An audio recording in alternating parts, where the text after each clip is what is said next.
You know, folks, we've had 8 months of Charlie Kirk, Erika Kirk, Candace Owens, Baron Coleman, among others. And some folks think there are two sides to this story. I think there is 8 sides to this story, and none of them seem to line up. Because when you put the allegations against Erika Kirk on one side, the murder insinuations, the leadership questions, the threat inconsistencies, the deleted post rumors, and then you stack up her responses on the other side. The gaps, they're not small. They are massive. And inside those gaps, that's where the real story lives. You've got critics, Candace Owens, Aaron Coleman, again, among others, that claim she's hiding things, staging emotion, dodging questions, or steering TPUSA off its original mission. Now, you have Erika Kirk saying she's being lied about, she's being mocked, dehumanized. Even people she once considered allies have turned against her. And every time she answers one accusation, the critics say her answer creates two more.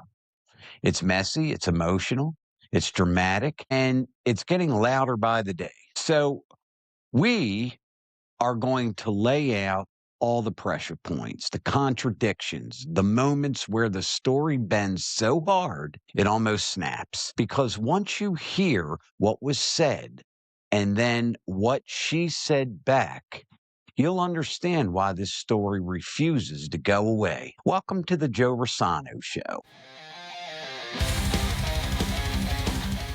So we're going to delve into what the critics, and that's Candace Owens again, Baron Coleman, among others, say, and what Erika Kirk said back. Now, before I get into all of this, if I could kindly ask you to please subscribe, click the notification bell, like, share with your friends, and I got to tell you, it really, really helps, and I really do appreciate it. Now, we're going to start with the nuclear option here. That is Erika Kirk's involvement in Charlie's death. The critics say something about Erika's story just doesn't add up. She says it's cruelty, dehumanization, and she specifically, Candace Owens, accused her of murder. So let's take a look at just one of Candace Owens' cold openings, because I do just kind of want to give you an idea of what these what Erica claims, what these smears sound like. So again, let me play this for you real quick, folks.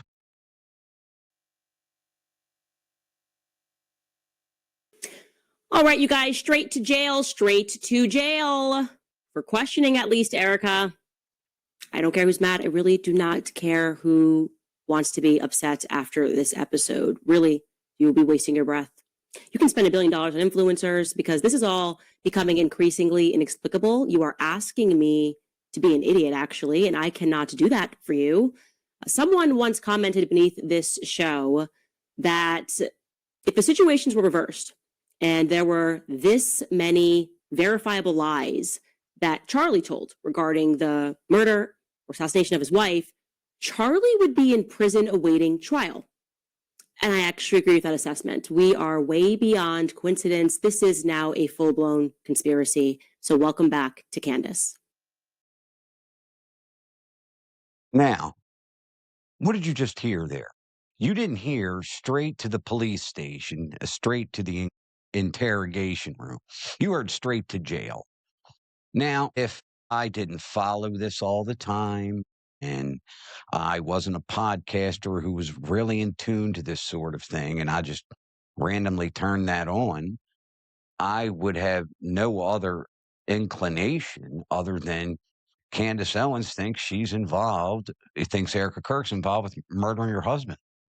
That sure is what it sounds like. Now, the question is Candace wrong here? And the answer is no, it really isn't.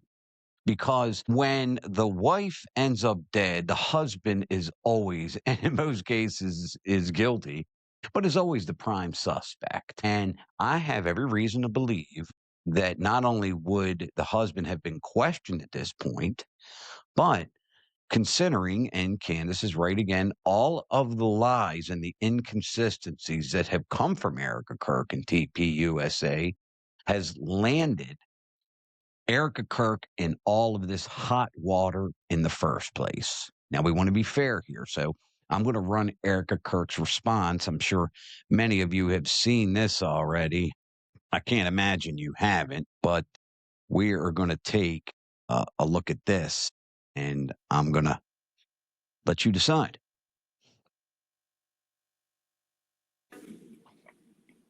Every morning I wake up to a new headline lying about me. I have comedians dressing up in whiteface. I have people saying I'm not fit to be CEO. And I have Candace Owens claiming I murdered my husband. And the list goes on and on and on.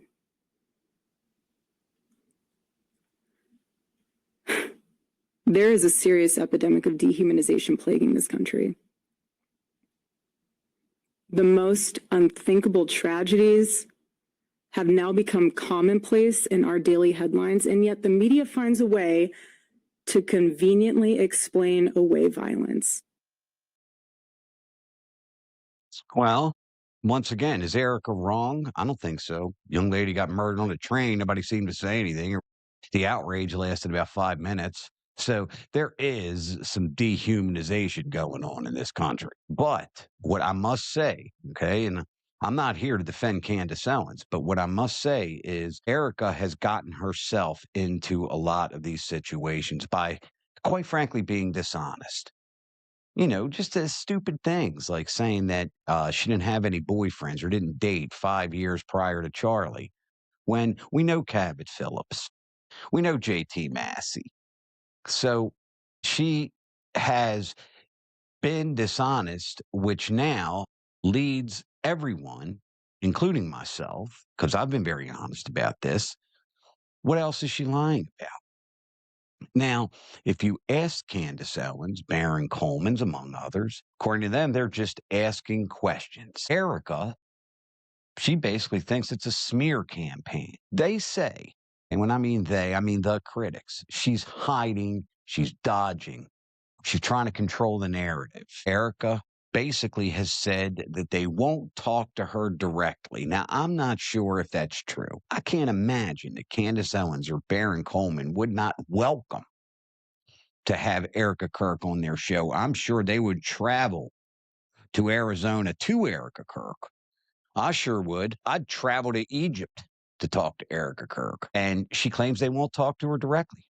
She claims now that she went to the White House Correspondents' Dinner to confront journalists face to face. Well, let me run this clip real quick from a fella named Jason Whitlock, and I would really like you to take a look at his take on this. I think you'll find this very interesting.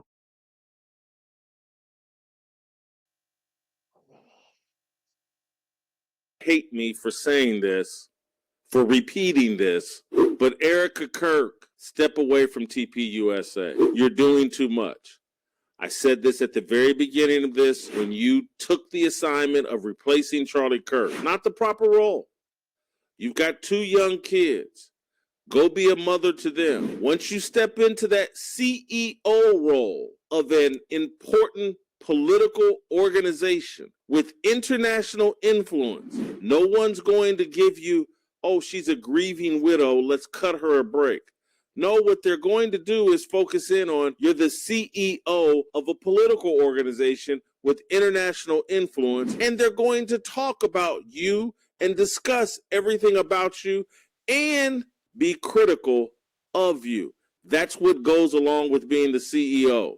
You clearly can't handle it. The video you put out yesterday, 15 minutes attacking your critics, casting yourself as a victim. Your explanation of why you attended the White House Correspondents' Dinner. You wanted to go confront your critics. Erika, your critics were not at the White House Correspondents' Dinner. Those were primarily your allies. No one in the media, in the mainstream media, people at CNN, people at MS Now, people at Fox News, they're not attacking you. not in a real way. Fox News celebrates you, and MS Now and CNN mostly leave you alone. You were not there to confront your critics. And I know you told a story that you were and that you did, but that's not it. You went because you wanted to have fun. You like going to fun political events. You got to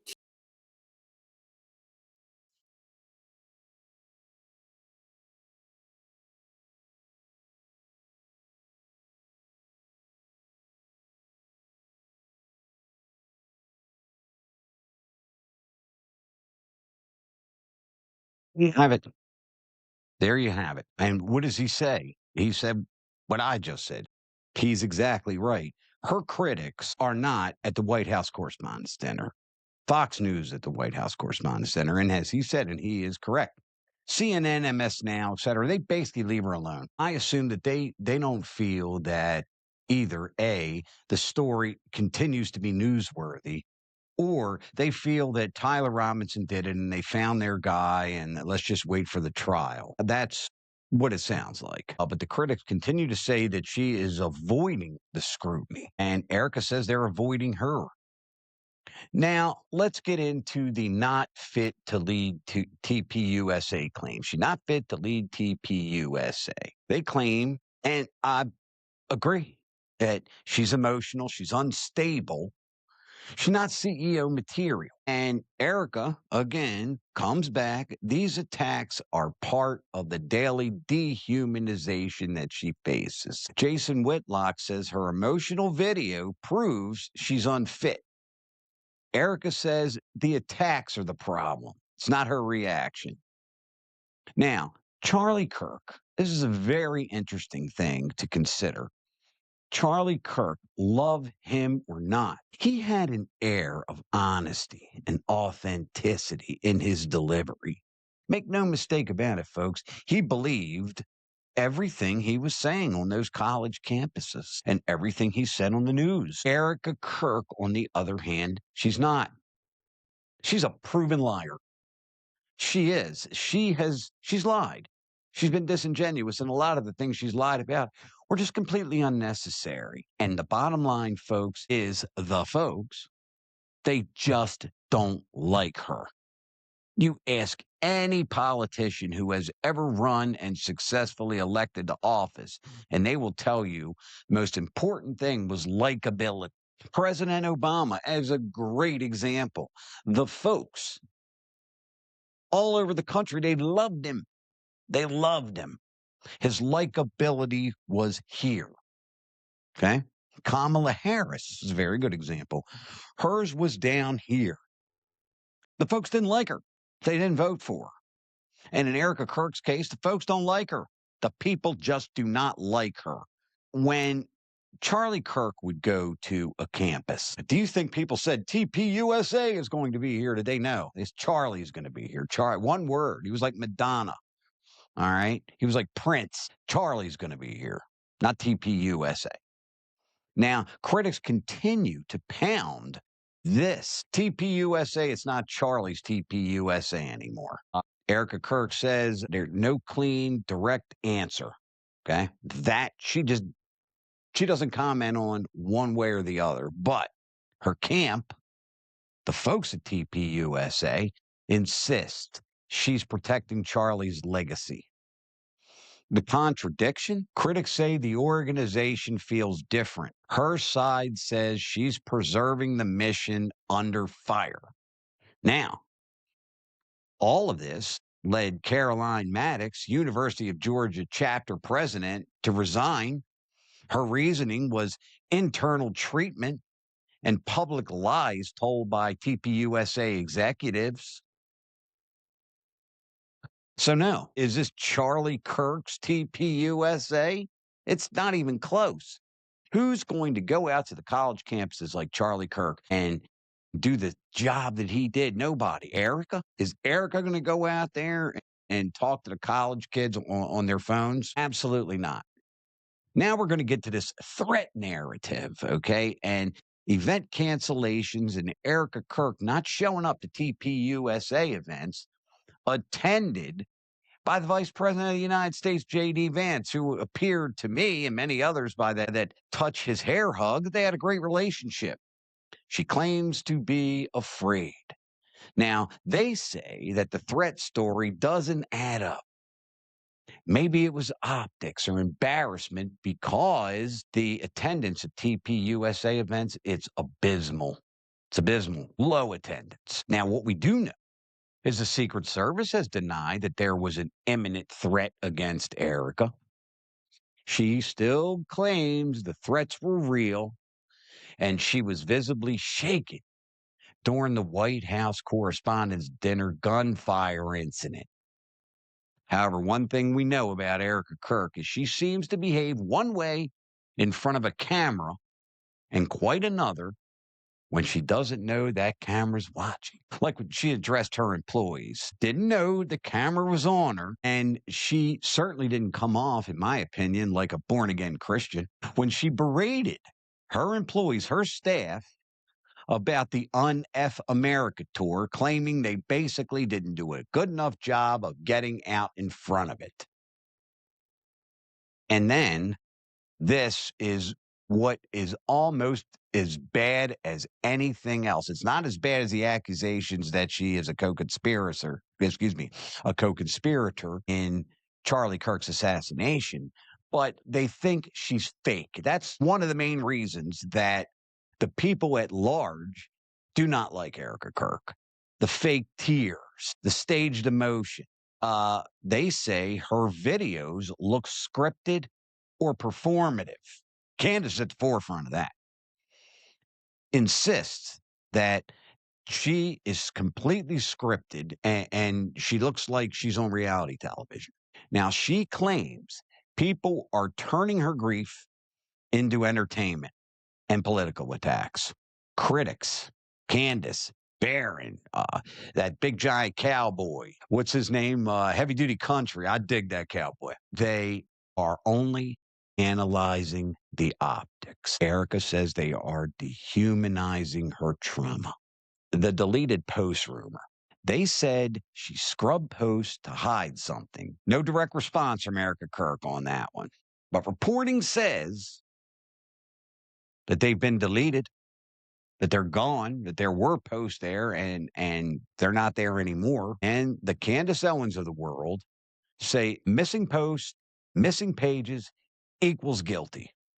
Now, if you ask me, and this is, of course, if you ask, if I were to ask my partner, my wife, or a girlfriend back in the day, let me see your text messages, let me see your emails, and they scrub them, they remove them, they delete them, they use bleach bit, something's going on. Something's going on. If somebody came to me with some kind of harsh allegation, the first thing that I would do for reasons of exoneration would say, hey, take a look at the video. It's right here. It's on TikTok. And that does not seem to be the case. Now, we talked about gaps, and we talked about big, giant gaps in these stories. Okay. Here's the thing about stories like this. The truth doesn't always show up in the loudest accusation or the loudest denial. It shows up in those gaps, the timelines that just don't match on Erika Kirk's side, and they just don't match. The explanations that continue to shift, the reactions that don't fit the claims. Every accusation has a response. Every response has a counter response. Every counter response opens up a new door.